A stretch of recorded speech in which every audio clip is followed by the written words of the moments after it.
Turning overseas now to the war between Israel and Hamas. American doctors are working there now, less than a mile from the front line, treating the wounded and performing surgeries, often without the equipment they need. American Dr. Michael Grady of the International Medical Corps is used to working in conflict zones. You can hear shooting to the left and to the right. Within days, we were seeing 2, 3, 4. Now we're seeing 600 patients a day in the outpatient department, and sometimes 30 people will show up from a mass casualty event in the emergency room at one time. In Ukraine today, the International Medical Corps is distributing medical supplies. With a country at war, how are the needs different? When you don't have the healthcare system there, everything else that's not normally a problem all of a sudden becomes a problem. Ukraine was more about teaching. The people that were providing emergency care had been recruited to the front lines. As nurses went to the front lines and left their emergency departments, it left these big gaps. And so the people that we were teaching really wanted to be taught. There was a huge need to backfill those positions. They were sitting on the edge of their seats as we taught, and they were just absorbing this knowledge. You know, we're used to working in conflict zones. We've been doing this for 40 years, and we will do what we have to do. Thank you. I'm so very honored and humbled to be here. And thank you to my beautiful wife, Kristen, and my children and grandchildren.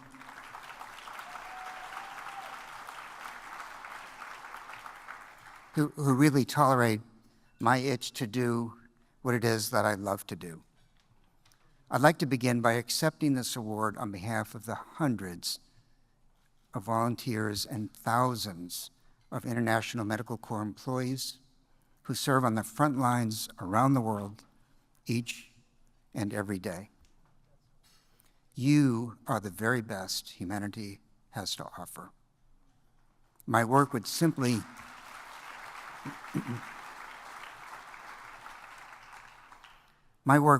not have been possible without your passion and intense care for the world around us.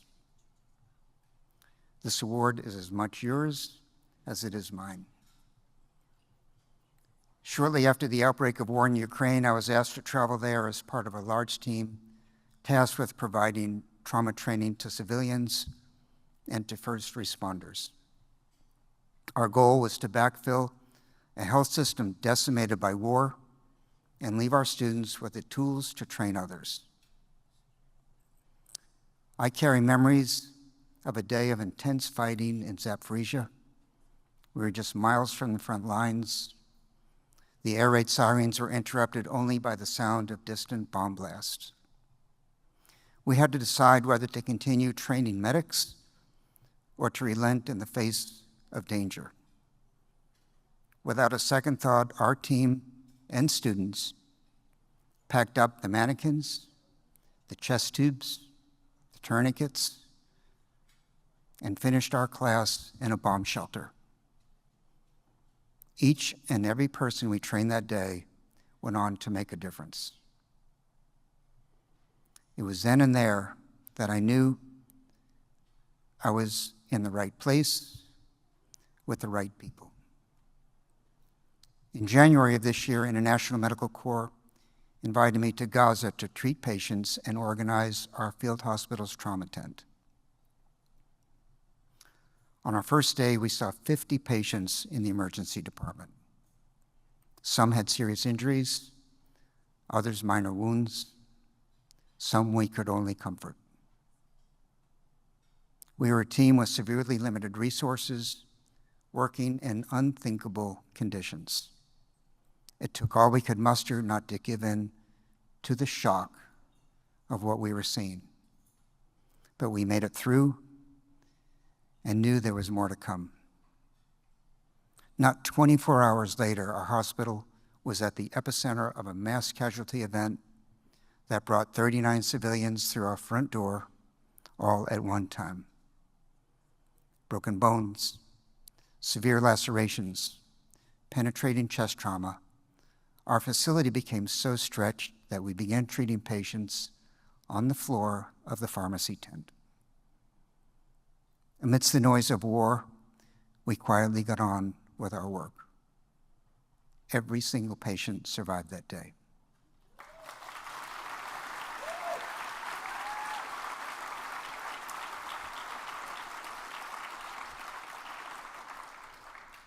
Later that same day, I turned to Javed Ali, International Medical Corps Senior Director of Emergency Response, and asked him, "Have you seen the movie Jaws?" He nodded yes. I said, "We're going to need a bigger boat."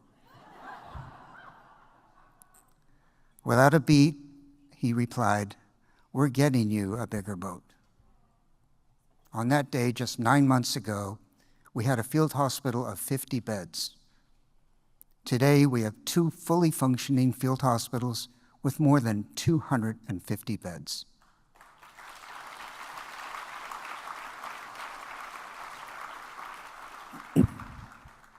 We have ultrasound, X-ray, and lab capabilities. Surgical, maternal, and orthopedic care are now routine. And we offer mental health care, life-saving nutritional support, and vaccinations for children as part of our comprehensive response. This is International Medical Corps. This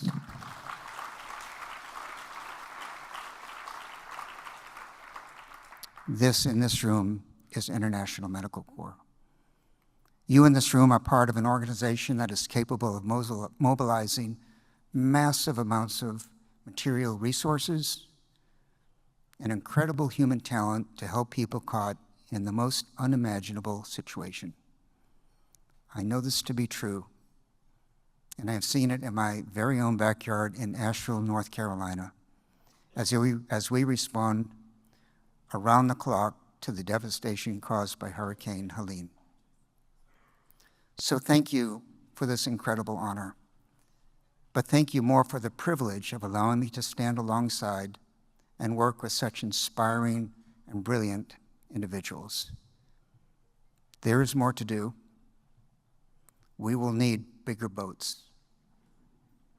But through our shared devotion to every single human life, we will face each crisis together.